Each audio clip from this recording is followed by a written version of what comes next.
Hello student, how are you. तो student आज हम हेलो स्टूडेंट, कैसे हो आप सब। तो अब हम चैप्टर शुरू कर रहे हैं, चैप्टर नंबर 3। तो चैप्टर नंबर 3 में शुरू करने जा रहा हूँ। तो ये चैप्टर का नेम है pair of linear equation in two variable. Pair of linear equation in two variable chapter number 3 शुरू होगा बच्चों। पेज नंबर 44 पर होगी इसकी एक्सरसाइज नंबर 3.1। वो बाद में पहले कुछ बेसिक्स चैप्टर का, जो चैप्टर्स के बेसिक होते हैं। Pair of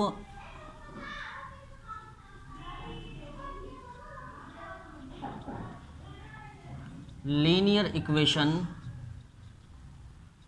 in two variable.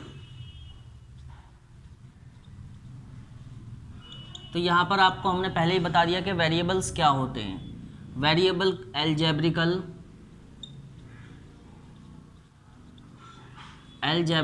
Terms is called variable. तो एल्जेब्रिकल टर्म आपका ए हो सकता है, बी हो सकता है, सी हो सकता है, एक्स हो सकता है, वाई हो सकता है, जेड हो सकता है, एटसेट्रा। ये सब आपके एल्जेब्रिकल टर्म होते हैं। तो टू वेरिएबल तो मतलब यहाँ पर आपके पास एल्जेब्रिकल टर्म इस इक्वेशन में दो होंगे। तो ये दो वेरिएबल में इक्वेशन होगी और उस इक्वेशन का पेयर होगा। पेयर का मतलब जोड़ा, दो। तो उनको हमें प्रूफ करना है या उसको रिप्रेजेंट करना है, जैसे भी करना होगा इस क्वेश्चन में करना हो, तो इस एक्सरसाइज में हम करेंगे। तो यहाँ पर हम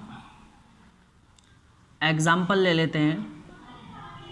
तो अगर मान लीजिए आपके पास a1x b1y plus c1 equal to 0 एक लीनियर इक्वेशन है जो कि टू वेरिएबल में है। तो टू वेरिएबल आप समझ ही गए होंगे, x और y यहाँ पर टू वेरिएबल हो गए। फिर एक दूसरी इक्वेशन है a2x plus b2y plus c2 equal to 0। ये हो गई आपकी इक्वेशन सेकंड। तो इस तरीके की इक्वेशंस आपके पास होंगी। उन इक्वेशंस को हमें सॉल्व करना होगा, उनको बनाना होगा। ऐसा कुछ हम यहाँ पर आज इस एक्सरसाइज में, इस चैप्टर में करेंगे। तो चलिए चैप्टर को शुरू करते हैं। और बड़ा इंटरेस्टिंग चैप्टर होने वाला है। सभी वर्ड प्रॉब्लम्स कराऊंगा और हर तरीके से जिस तरह से आपको समझा सकते होंगे उस तरीके से क्वेश्चन को पूरी तरीके से समझाने की कोशिश करूंगा। तो अगर चैनल पर नए हैं तो प्लीज़ चैनल को सब्सक्राइब कीजिए, शेयर कीजिए, लाइक कीजिए।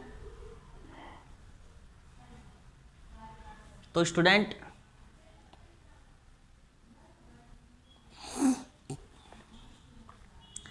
एक्सरसाइज नंबर 3.1 एक्सरसाइज नंबर 3.1 में ग्राफिकल मेथड और सॉल्यूशन होंगे।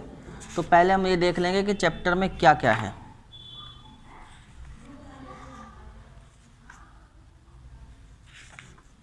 तो एक्सरसाइज 3.1 शुरू कर दूंगा। पेज नंबर 44 सभी स्टूडेंट ओपन कर लेंगे। Page number 44 NCERT।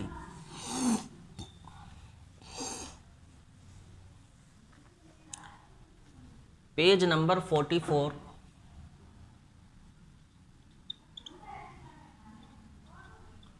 Page number 44 NCERT। तो NCERT का सभी स्टूडेंट पेज नंबर 44 ओपन कर लेंगे। उस पर दी हुई है एक्सरसाइज नंबर 3.1। तो एक्सरसाइज नंबर 3.1 का पहला सवाल या फर्स्ट क्वेश्चन मैं सोल्व करूंगा।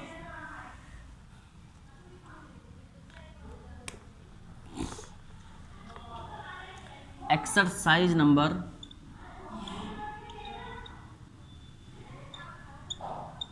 3.1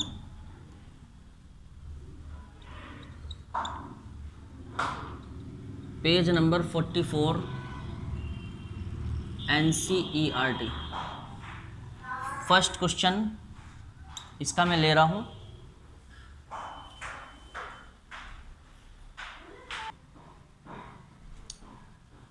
तो स्टूडेंट ये है आपका NCERT का पहला क्वेश्चन। इसमें कहा है आफ्ताब टेल्स हिज डॉटर। यहाँ पर एक आफ्ताब होता है, आफ्ताब एक मैन है, वो अपनी लड़की से कहता है। आफ्ताब टेल्स हिज डॉटर, क्या कहता है वो? 7 years एगो। एगो का मतलब होता है पहले। एगो का मतलब होता है पहले। तो मतलब Aftab tales his daughter 7 years एगो, 7 साल पहले, आई वाज 7 times, तो आई वाज 7 times, मैं 7 गुना था, as old as you were then, उस वक्त जितने साल की तुम थी उतना मतलब जितने साल की उस वक्त तुम्हारी उम्र थी उसकी उम्र की मेरी उम्र 7 गुनी थी। ये कौन कहता है? आफ्ताब कहता है। आल्सो 3 years फ्रॉम नाउ, और अब से 3 साल बाद, आफ्टर 3 years फ्रॉम नाउ, अब से 3 साल के बाद क्या होगा? आई शैल बी 3 टाइम, मैं 3 गुना रह जाऊंगा, एज ओल्ड एज यू, जितनी तुम्हारी उम्र आज की है उसकी 3 गुना मैं हो जाऊंगा अब से 3 years के बाद।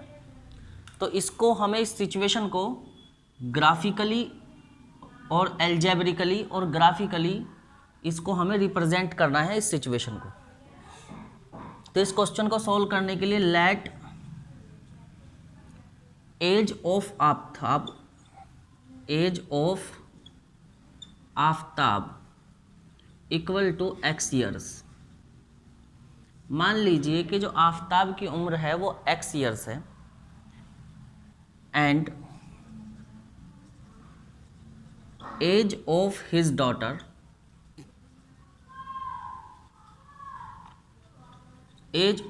Daughter equals to y years, equals to y years।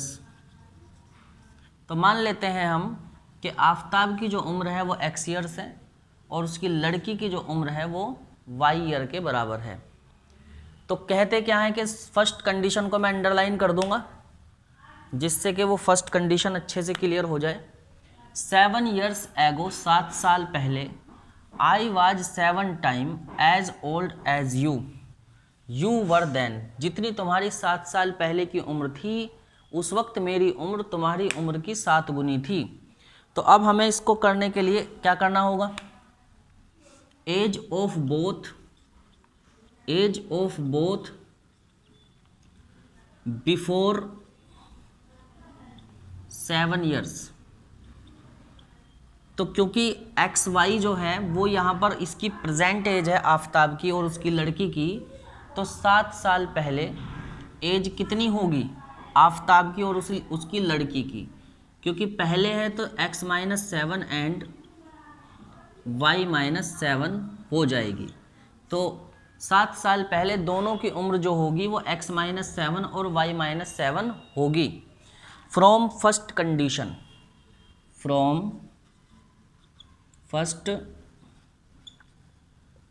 Condition, जो पहली कंडीशन हमको दी गई है, जो मैंने अंडरलाइन की है कि मैं जो था ना 7 साल पहले, मेरी उम्र मतलब आफ्ताब की उम्र उसकी लड़की की उम्र की 7 गुनी थी।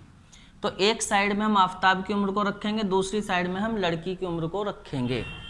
तो ये हो गया आपके पास आफ्ताब की एज x - 7 मतलब 7 साल पहले की उम्र, और ये हो गई y - 7 उसके लड़के की उम्र 7 साल पहले वाली।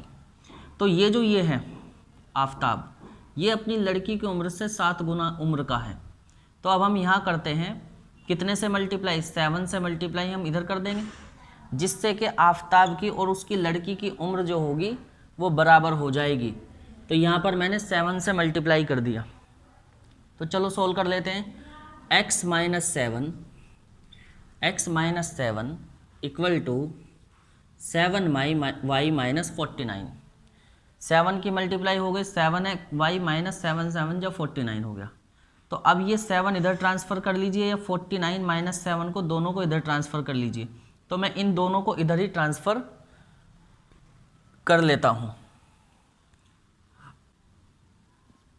x - 7 इसको इधर ले गए तो माइनस का 7y प्लस 49 इक्वल टू 0।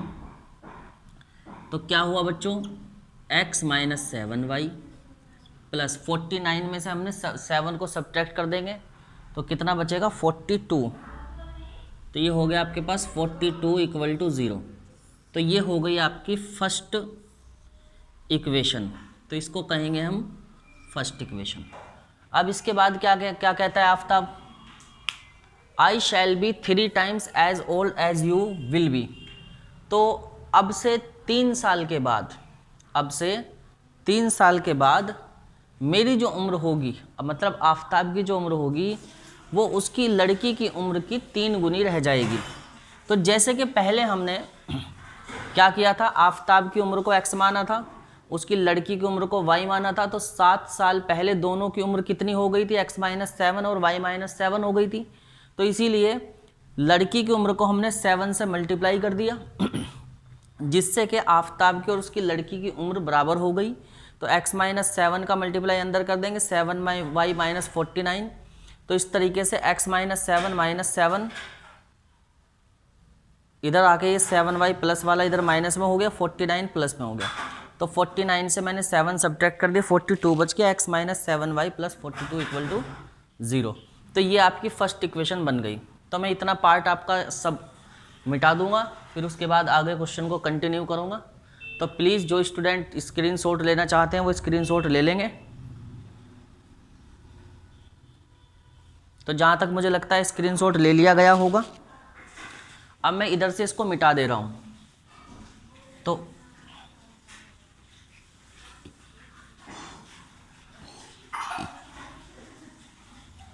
तो फर्स्ट कंडीशन मैंने सोल्व कर दिया आपकी। अब यहाँ पर लिखेंगे हम from second condition, from second condition या second statement. From second statement, second statement में क्या है, 3 years फ्रॉम नाउ, अब से 3 साल के बाद। तो age of both after 3 year, age of Aftab and his daughter after 3 year।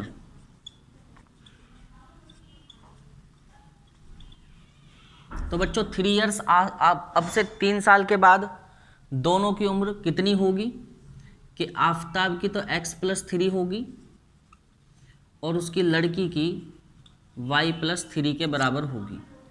लेकिन अभी भी आफ्ताब अपनी लड़की की उम्र से 3 गुनी उम्र का है। तो अब हम इसे कैसे करेंगे, x+3 इक्वल टू y+3। तो ये कौन है, आफ्ताब है, ये कौन है, उसकी लड़की है। तो आफ्ताब की उम्र 3 गुनी है, लड़की की उम्र 3 गुनी कम है। तो हमने क्या काम किया, लड़की की उम्र को 3 से मल्टीप्लाई कर दिया और इस वजह से ये दोनों इक्वेशन, मतलब दोनों left hand side right hand side equal हो गई। सोल्व कर देंगे, x+3 equal to 3y + 9, 3y इधर ट्रांसफ़र कर लेंगे। तो ये हुआ बच्चों x-3y + 3 - 9 इक्वल टू 0। तो -9 और प्लस का 3 कितना बचा, 6 बचा ना। तो इक्वेशन हो गई आपकी x-3y -6 इक्वल टू 0। तो ये हो गई आपकी सेकंड इक्वेशन। तो हमने यहाँ पर दोनों की दोनों इक्वेशंस को क्या किया बच्चों, एल्जेब्रिकली प्रूफ कर दिया। तो नेक्स्ट वीडियो में मैं आपको ग्राफिकली भी प्रूफ करना सिखा दूंगा। फिलहाल आपको एल्जेब्रिकली सिखाऊंगा तीनों की तीनों क्वेश्चंस को इस एक्सरसाइज की। फिर अगले एक्सरसाइज में आपको ग्राफिकली भी मैं करना सिखा दूंगा।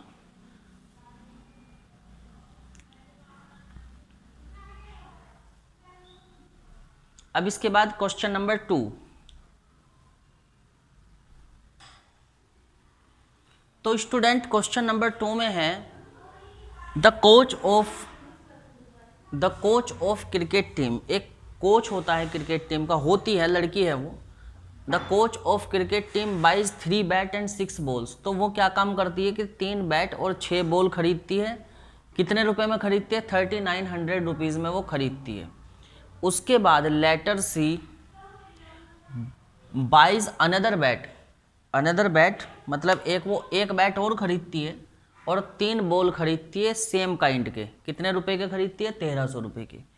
Represent this situation algebraically. तो इस सिचुएशन को हमें एल्जेब्रिकली और ज्योमेट्रिकली रिप्रेजेंट करना है, बस सिर्फ सोल्व नहीं करना है।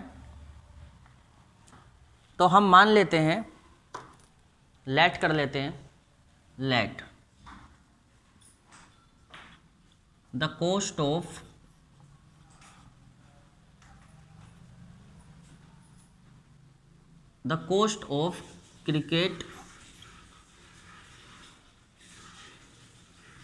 Cricket ball equal to 1 cricket ball लिख लेंगे। The cost of 1 cricket ball equals to x rupees. इसी तरह the cost of 1 cricket bat, 1 cricket bat equal to y rupees. तो देखो बच्चों कि एक क्रिकेट बैट की कीमत x रुपये है और एक क्रिकेट बॉल की कीमत x रुपये है और एक क्रिकेट बैट की कीमत y रुपीज़ है। तो ऐसे है, ऐसा कर लेंगे, बैट लिख लेंगे, बॉल नीचे कर लीजिए, इधर ये बैट कर लो इसको, क्योंकि वो बैट ही दिया हुआ उसमें, तो थोड़ा ज़्यादा इजी होगा क्वेश्चन। तो इसको मैं लिख देता हूँ बैट और इसको कर लेता हूँ मैं बॉल। तो अब ये हुआ, एक क्रिकेट बैट की कीमत x रुपीज़ हो गई और एक क्रिकेट बॉल की कीमत y रुपीज़ हो गई। तो जब यहाँ पर लिख लेंगे हम फ्रॉम फर्स्ट सिचुएशन, जो कि पहली सिचुएशन क्या है, पहली सिचुएशन में हमारे पास 3 बैट हैं। कितने बैट है बच्चों? 3 बैट। तो एक बैट की कीमत x रुपये है, तो 3 बैट की कीमत कितनी होगी? 3x होगी।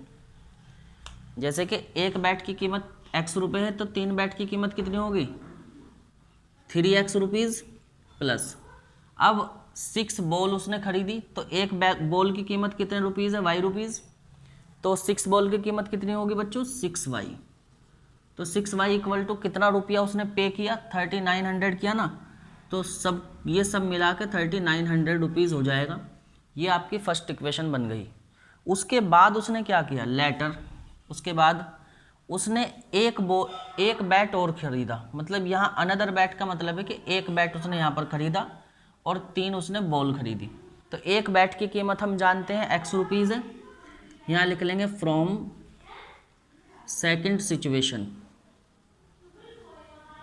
तो सेकंड सिचुएशन में हमें कहा है कि एक बैट खरीदा, 3 बॉल खरीदी, तो एक बैट की कीमत x रुपीज़ हो गई और 3 बॉल की कीमत हो गई बच्चों 3y रुपीज़। तो पेमेंट कितना किया गया उसके लिए? 1300 रुपये का। तो इक्वल टू 1300 रुपीज़ आंसर। ये दोनों इक्वेशन आपकी मैंने एल्जेब्रिकल मेथड से प्रूफ किया। ग्राफिकल मेथड से मैं आपको अगली वीडियो में प्रूफ कराऊंगा। तो जो बच्चे नए हैं तो चैनल को वो सब्सक्राइब कर लेंगे और चैनल को शेयर करेंगे, लाइक करेंगे। नीचे रेड कलर का बटन दबाएं और जो छोटी सी घंटी है वो भी दबा दीजिए, जिससे कि मैं जब भी कोई नया वीडियो आपके लिए लेकर आऊँ तो उसका नोटिफिकेशन सबसे पहले आप तक पहुँचे।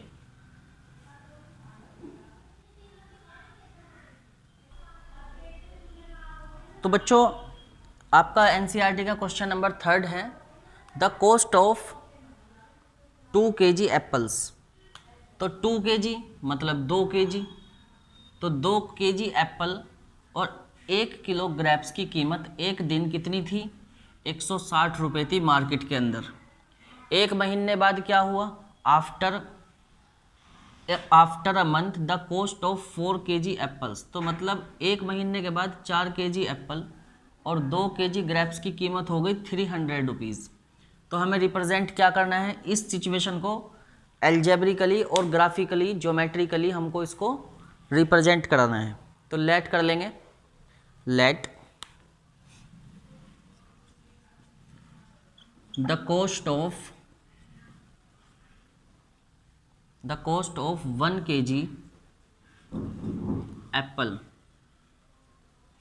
1 kg apple equals to x rupees.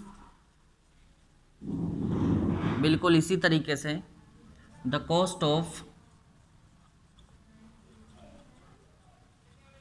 1 kg grab,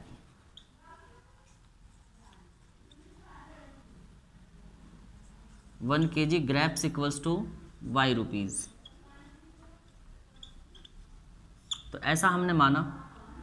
तो फ्रॉम फर्स्ट कंडीशन या फ्रॉम फर्स्ट स्टेटमेंट कहते हैं, फ्रॉम फर्स्ट कंडीशन ना कहकर मैं सिचुएशन कहूँगा क्योंकि सिचुएशन लिखा है। फ्रॉम फर्स्ट सिचुएशन, तो पहली सिचुएशन क्या है, उस सिचुएशन को देखें। पहली सिचुएशन ये है कि the cost of 1 kg apple, 1 kilo सेब की कीमत और 1 किलो ग्रेप 2 किलो सेब की कीमत और 1 किलो ग्रेप्स की जो कीमत है वो 160 रुपये है। तो क्योंकि हमने क्या माना है, 1 किलो एप्पल की कीमत x रुपये है, तो 2 किलो एप्पल की कीमत कितने रुपीज़ होगी, 2x रुपीज़ हो जाएगी। प्लस फिर हमने क्या माना कि हमारे पास जो ग्रेप्स हैं उनकी कीमत y रुपीज़ है, तो 1 किलो ग्रेप्स की कीमत कॉस्ट कितनी हो जाएगी, y रुपीज़ हो जाएगी।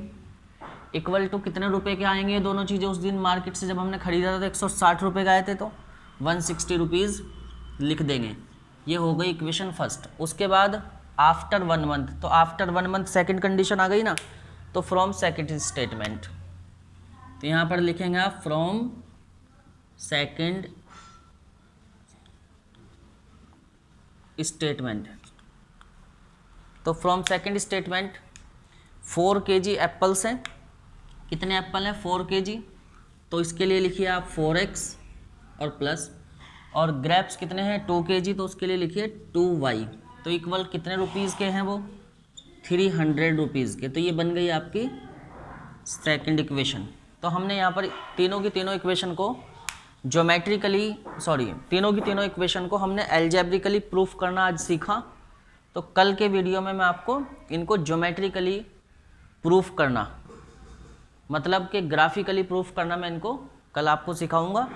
तो तब तक के लिए देखते रहिए सिद्धार्थ चौहान यूट्यूब चैनल को। तो प्लीज़ चैनल को सब्सक्राइब कीजिए, लाइक कीजिए, शेयर कीजिए और क्वेश्चन का स्क्रीनशॉट लीजिए। Thank you. तो ठीक है बच्चों, कल फिर मिलते हैं इसी लेक्चर में।